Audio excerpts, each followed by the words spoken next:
Halo semuanya, welcome back in my channel.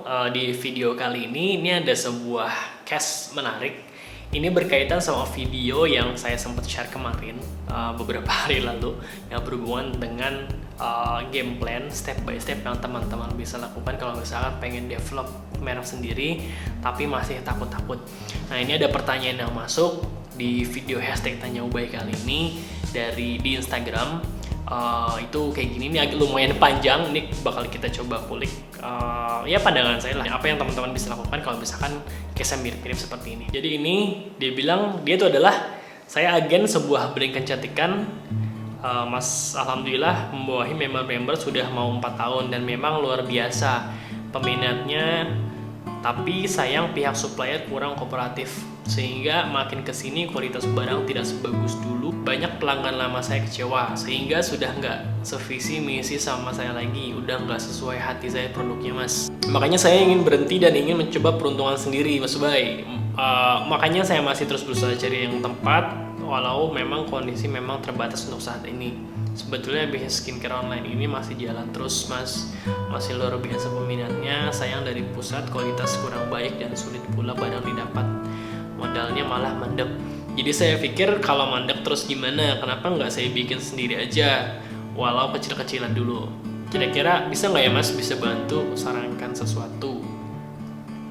Terus nextnya lagi, jujur saya kurang fokus mengerjakan pembukuannya. Berhubung memang saya ibu dari 2 anak dan dari awal nggak ada staff atau admin. Saat itu memang belum ketemu yang cocok, jadi hanya dikerjakan sebisa saya aja, Mas.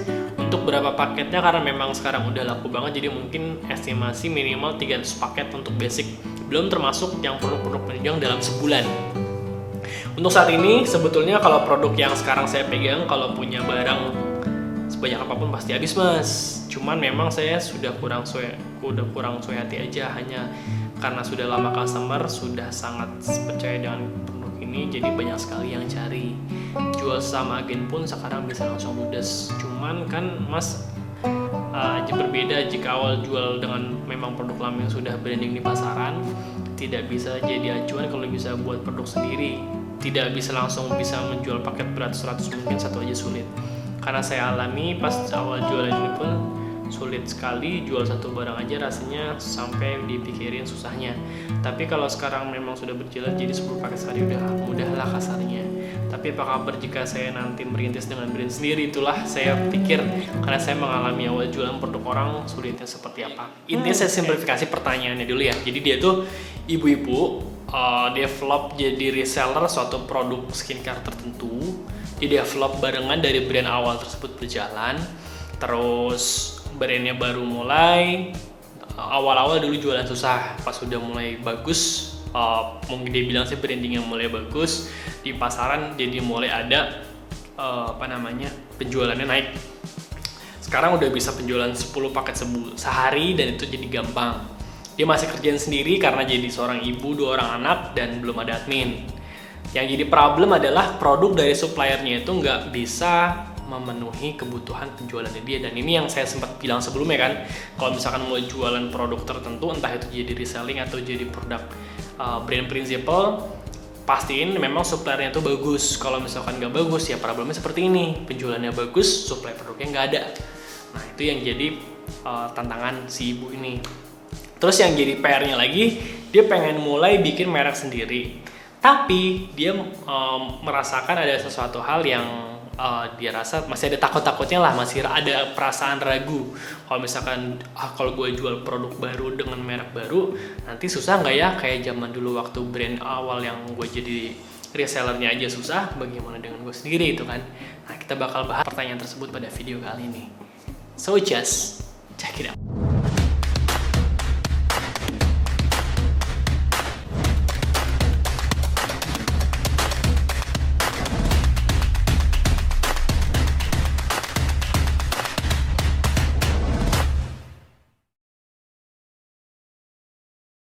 Nah, sebenarnya case kayak gini itu sempat ada juga di Privalable. Jadi ada satu klien kita, itu orang yang dia tuh reseller dari sebuah brand kosmetik. Terus dia jualan produk kosmetik, produknya bagus. 2 brand Satu brandnya ada yang untuk produk cowok dan produk cewek, terus yang satunya lagi produk skincare juga sama, beda kelas, yang satu lebih murah, yang satu lebih mahal. Terus dia datang ke kita, dia cerita dia udah punya agen sekian di satu kota tertentu di Indonesia, agennya udah tersebar, dia mau ngeluarin produk skincare. Case yang terjadi waktu itu memang sama juga, dia takut-takut juga, dia ibu rumah tangga juga, punya 3 anak. Perasaannya dia waktu mau ngeluarin brand baru, dia juga ada perasaan khawatir, kalau gue jualin produk gue sendiri ini nanti bakalan laku atau enggak ya. Di sini memang akan diuji kita sebagai brand principal. Terus apa nih tipsnya untuk ibu ini supaya nggak ragu lagi?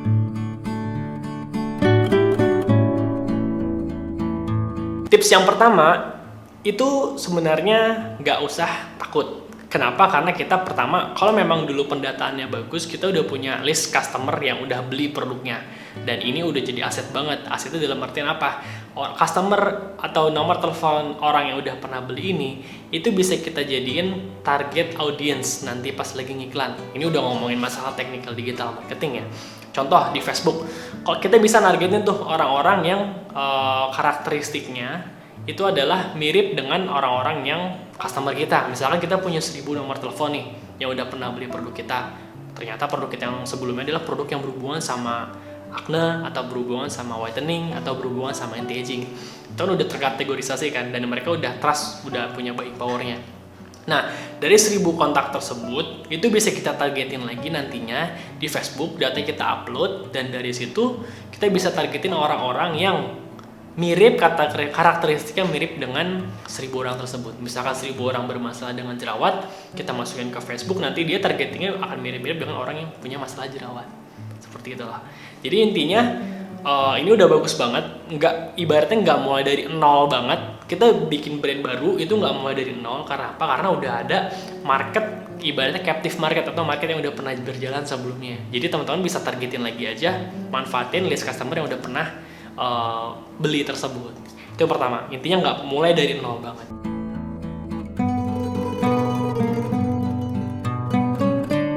Tips yang selanjutnya, ketika kita bikin brand yang baru nih, untuk menyerang market kita yang udah ada dari brand sebelumnya, kita pengen masukin brand baru, apa nih yang harus dilakukan pertama kali? Pertama, kalau teman-teman bisa nonton video yang berhubungan sama Prevailable Cyclical Framework atau tahapan-tahapan yang harus teman-teman lakukan ketika membuat brand yang baru mulai.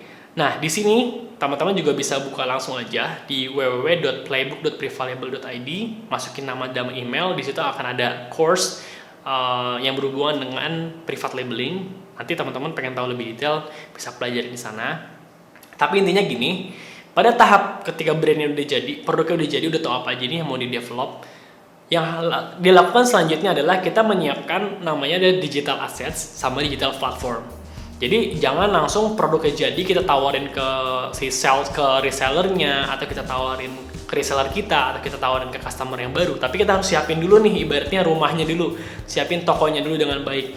Pertama, digital assets. Intinya kita kumpulkan semua digital assets, baik foto, video, atau artikel yang berhubungan sama produk yang kita jual. Mengapa? Karena nanti reseller sebelum dia berjualan itu bakal nanya, Mbak ada foto sama videonya nggak? Mbak ada testimoninya nggak? Mbak ada foto before afternya nggak? Nah, sebelum kita tawarin ke agen yang udah berjualan produk merek kita sebelumnya, kita siapin dulu nih bahan-bahan untuk marketingnya, ibaratnya siapin marketing kitnya dulu. Nah, kalau misalkan itu udah jadi, kita bisa upload ke Google Drive mungkin atau ke Dropbox. Nanti orang reseller yang join, kita kasih penawaran yang lebih menarik dibanding brand sebelumnya, dan kita kasih nih, kita udah siapin semuanya marketing kita. Nanti teman-teman bisa, sebelum nggak harus beli dulu, mungkin teman-teman bisa jual aja produknya dulu, bahan-bahannya bisa ambil dari Dropbox sama Google Drive kita sendiri ini. Itu yang pertama, siapin dulu. Yang selanjutnya siapin digital platformnya, kita beli websitenya, kita prepare Facebooknya, Instagramnya, YouTube-nya. Intinya kita siapin semuanya hal yang berkaitan sama produk brand kita yang mau kita launching nanti. Testimoni kita masukin di sana, terus video before afternya, video cara pakai, intinya semua bahan-bahan marketing kita disiapin dulu. perlu teman-teman tekankan kalau ini nggak mulai dari nol, karena kita udah punya bahannya, udah punya resellernya, dan kita udah mulai terbiasa dengan marketnya. Terus yang kedua, brand yang baru tersebut siapin dulu digital assets-nya, foto, video, sama artikel, konten-konten. Terus siapin juga digital platformnya, website, Facebook, Instagram, YouTube, itu standar yang biasanya ada. Siap masukin foto, video, endorsement, video before after, foto before after, cara pakai, manfaat dari produk dan kelebihan produknya, masukin semua di situ. Baru nanti step ketiga, step yang terakhir adalah kita mulai promoin. Baik itu kita jalankan secara langsung jual ke retail ke produknya, ke pembeli akhir, end user, atau kita mulai ibaratnya sowan lah, atau kita kasih informasi lah ke reseller-reseller penjual dari produk brand kita sebelumnya. Jadi kita harus agak agresif, ya kita jalanin hal mindset, kita benerin mindset dulu bahwa kita nggak mulai dari nol. Terus yang kedua ya kita siapin digital asset sama digital platformnya. Yang ketiga kita mulai menjual. Simpelnya itu aja sih. Dan dari case klien kita yang kita bantu di Prevalable, dia ketika baru mulai di bulan pertama produknya launching, brand yang sebelumnya dia nggak jual lagi, penjualannya dalam sebulan bisa langsung 500 paket loh ya, ini paket yang Agnes sama Whitening. Dan di bulan kedua dia udah bisa develop, ngeluarin produk baru lagi, dan di bulan ketiganya dia udah mau bikin udah order lagi untuk yang paket yang pertama, dan produk yang baru udah mulai keluar lagi. Dan itu ya teman-teman harus tetap ngelakuin terus. Sering berjalannya waktu, penjualan naik, dananya diinvest dulu, reinvest lagi, develop produk baru lagi, terus bikin foto sama video yang banyak lagi, testimoninya dikumpul-kumpulin dari real customer. Kalau misalkan ada bahan yang kurang bagus di produknya, diperbaikin lagi. Oke, mungkin itu aja jawaban yang bisa saya share berdasarkan case tadi kita di Prevalable. Kalau misalkan teman-teman ada tambahan lainnya, atau ada masukan, atau ada sesuatu, bisa komen aja di bawah tentang pertanyaan dari ibu ini di Instagram. Dan kalau teman-teman pengen belajar lebih detail hal yang berkaitan dengan private labeling, masukin aja, buka di www.playbook.prevalable.id, masukin nama sama email, nanti kita akan bahas kasih free course yang berhubungan sama private labeling dan digital marketing melalui email. Terus jangan lupa juga untuk like, komen, dan share kalau misalkan dirasa video ini bermanfaat. Oke, mungkin sekian. Thank you for watching.